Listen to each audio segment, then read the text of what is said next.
بەشداریکردنی حکوومەتی هەرێم لە ئامادەکردنی هەندێک لە پرۆژە یاساکاندا یەکێک بوو لە ئامانجی سەردانەکەی سەرۆکی حکوومەت و جێگرەکەی بۆ پەرلەمانی کوردستان.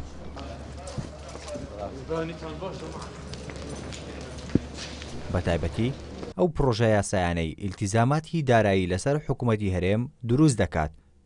دوای کۆبنەوەکەشیان لەگەڵ سەرۆکی پەرلەمانی کوردستان یوسف محەممەد ئاماژەی بۆ ئەوە کرد کۆمەڵێک بڕیار دراوە لەسەر کارەکانی حکوومەت و پەرلەمان لە ماوەی داهاتوو جێبەجێ دەکرێن. بۆ تەفعیلکردنی ئەو هەماهەنگی نێوان حکوومەت و پەرلەمان کۆمەڵێک بڕیار دراون کە لە ماوەی داهاتوو جێبەجێکرێن.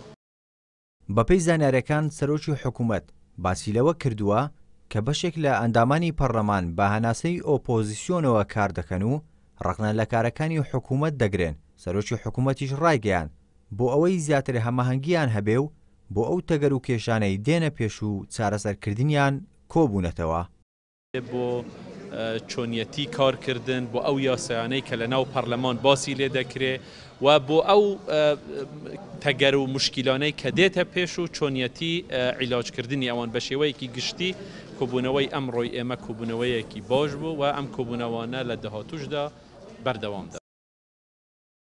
هەر لە کۆبنەوەکەدا گفتوگۆ کرا لەسەر ئەوەی کە لەمە دووە لە ئامادەکردنی پرۆژە یاساکان ئەنجومەنی وەزیرانیش بەشدار ببێت و ئاگاداری کارەکان ببێت. تەوەرێکی تری کۆبنەوەکەش گفتوگۆ بووە لەسەر پرۆژەی دەستوری هەرێمی کوردستان.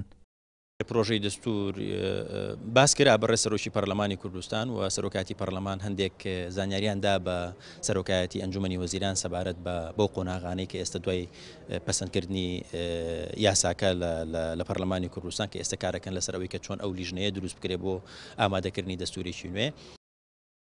بەرپرسانی حکوومەت ئاماژە بۆ ئەوە دەکەن کە لە ماوەی ڕابردوو لە کاتی ئاڕاستەکردنی پرسیار لەلایەن ئەندامانی پەرلەمان بۆ وەزیرەکانی حکوومەت گرفت هاتۆتە پێشەوە.